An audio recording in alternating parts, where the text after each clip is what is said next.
కరీంనగర్ జిల్లా గుండ్లపల్లి నుంచి గన్నీరువరం మీదుగా పొత్తూరు వరకు డబుల్ రోడ్డు విస్తరణ పనులను వెంటనే ప్రారంభించాలని డిమాండ్ చేస్తూ బీఆర్ఎస్ ఆధ్వర్యంలో మహాపాదయాత్ర నిర్వహించారు.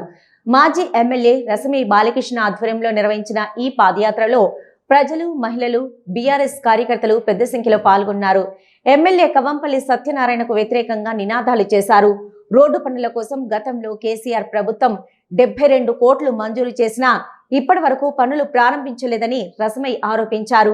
వెంటనే రోడ్డు పనులు చేపట్టకపోతే రాజు రహదారిపై వంట వార్పు కార్యక్రమం చేపడతామని హెచ్చరించారు.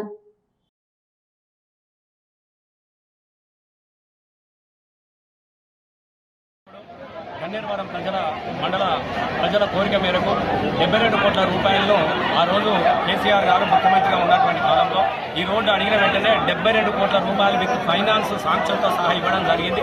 ఇక్కడ గుళ్ళపల్లి కాడ శిలాఫలకం కూడా మీకు కనబడుతుంది. పనులు కూడా ప్రారంభించడం జరిగినది.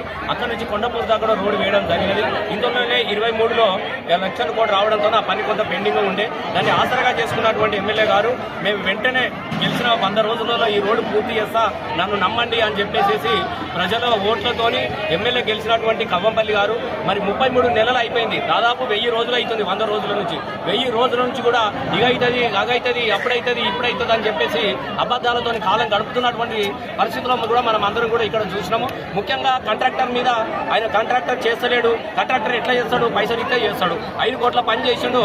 5 కోట్ల రూపాయలు ఇస్తేనే గన్నేరువరం దాకా డాంబర్ రోడ్ వేసి కానీ కాంట్రాక్టర్ చెప్తా ఉంటే ఆ కాంట్రాక్టర్ 100 కోట్లు అడిగిండని 100 కోట్ల పని ఇక్కడ 72 కోట్ల 5 కోట్ల పని అయినప్పుడు 100 కోట్లు ఎట్లా అడుగుతాడు? కాబట్టి ఆయన దగ్గర బిల్లు 5 కోట్ల బిల్లు ఇప్పినందుకు ₹1 కోటి కమిషన్ తీసుకొని ఆయన బిల్లులు ఇప్పించకుండా తిరుగుతూ ఉన్నటువంటి పరిస్థితుల్లోనే పైసలు అయితే రోడ్ ఎత్తా అని చెప్పి ఆయన చెప్తా ఉంటే ఆ పైసలు ఇప్పించకుండా కాంట్రాక్టర్ పేరు చెప్పుకొని కాలం తీసే పరిస్థితి ఉన్నది. కాబట్టి ప్రజలు తీవ్రమైనటువంటి ఇబ్బందులు ఎదుర్కొంటా ఉన్నారు.